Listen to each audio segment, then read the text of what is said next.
Shankara, Hara Hara Shankara. I thank you for giving me this chance to speak. We've heard some really beautiful poetry today of Adi Shankaracharya. It's very heartwarming for me to hear and see that we are all, in a way, affirming our vows to this lifelong learning of Shankara's philosophy. Thank you. I heard you, Swami, very nice discourse that you gave, and my gurus who Shanti and Segar, you sang such wonderful Govinda Ashtakam and Lakshmi Narasimha Saravan. Narasimha Swami also happens to be. Thank you. So for the next few minutes, I'll probably be giving a very layman view of the relevance of Shankaracharya's philosophy in the modern world. What does it mean to my Monday morning? What does it mean to my kids' day in school? What, or simply, what difference can it make to each other in our lives? I hope hopefully we'll have a few takeaways, and if there are some things worth discussing, I'd love to discuss that. So let me just start off with, if let's say we saw Adi Shankara showed up at Metro Berry Yukam wearing a saffron robes and carrying a wooden staff. He'd probably be mistaken for someone who spent too much time in a retreat in the Laurentians. Or there's probably a candid camera capturing your expression. At the sighting of Shankaracharya outside the Metro Berry Yukam. But see, honestly, we need his brain in this 21st century. We are living in this world that's basically a simulation of stress, and Shankara had all the cheat codes. He talked about Advaita, non-dualism. In Montreal terms, if I give you more layman Montreal terms, we are all part of the same team, but we are acting like we are in a permanent game 7 against each other at the Bell Center. So before we take a look at some of the three big issues that I'd like to talk about, let's take a step back and see how relevant was his rich poetry and to his philosophy. What were the topics that he brought under one umbrella and what we see differ? Advaita simply means being non-dual. The sun's reflection is the same in every pot of water, no matter how muddy the water is. If everyone is same and one is with God, why?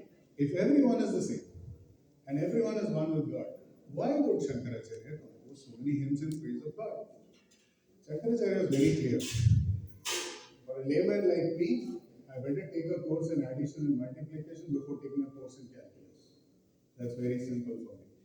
He recognized that Advaita is a concept, it is steep, and people like, laymen like me need a way to approach understanding the concepts of his philosophy in more simpler forms.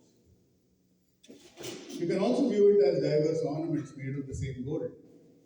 Just as a goldsmith can appreciate a ring or a necklace while knowing both are just gold, an Advaitin can worship one form or the other as valid manifestations of the absolute. Next, what is the need for Shankara's philosophy at the time? How different was it from the ideas of those times? Shankara, using his philosophy, brought the 6 matas or condo apartments under the same condo management unit.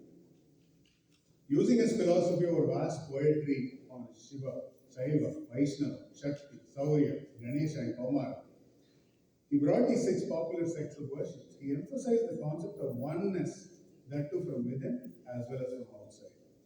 Shankara's Advaita clearly differed in popular opinion around that time, growing around the areas of nihilism, Shunyavada, and multivariate, Anekanta.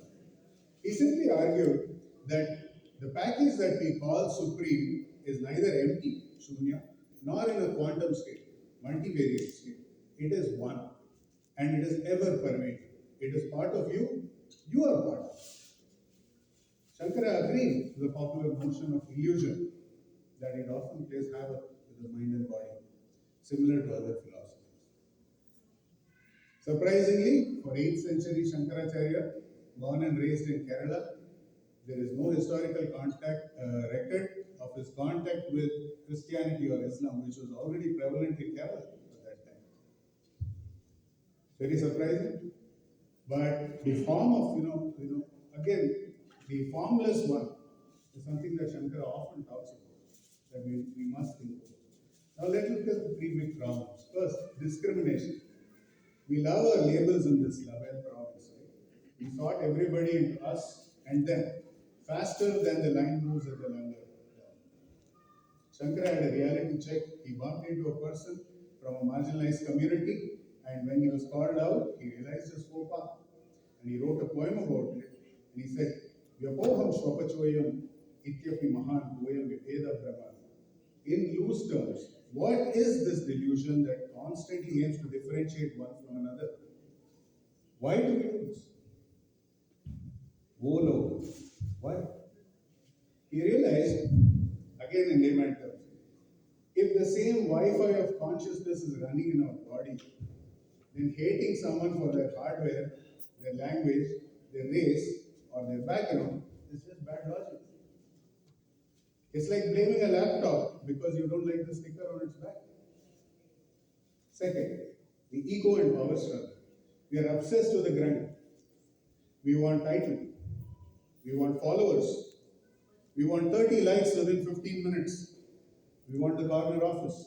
We want the view of Saint Laurent. We think power makes us somebody. Shankara would have looked at our LinkedIn profiles and said, Rocky.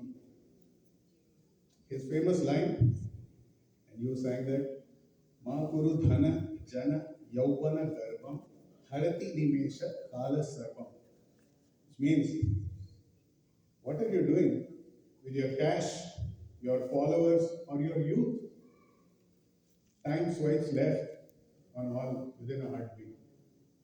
He wasn't being a buzzkill. He was saying, when you realize your true self is not your job title or your status on social media, then you stop being obsessed to get ahead of another. It's almost like your left hand is tripping over your right foot. You're only hurting the same body. Finally, natural resource abuse.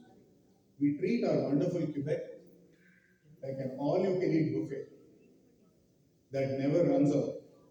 We have forgotten that we are not just on this earth, we are the earth ourselves.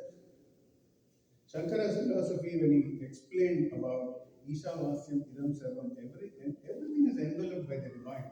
Everything in this world is home to the Lord. If we actually believed that the water in the Riviera de Prairie or the pines in the Mont Tremblant were made of the same stuff as we souls are, we will think twice, thrice, maybe about dunking that mercury-laden plaster of Paris Ganesha into the Saint Laurent, followed by plastic bags of trash. To wrap up, Shankara's big ideas was that we suffer because we think we are lonely little islands in this middle of a cold winter. He's telling us, you are the ocean. So next time you're stuck at a construction site or a chantier on the Decari or the Champlain Bridge, and someone gets on your nerves, just remember that person is just another reflection of the sun in a slightly different part of water.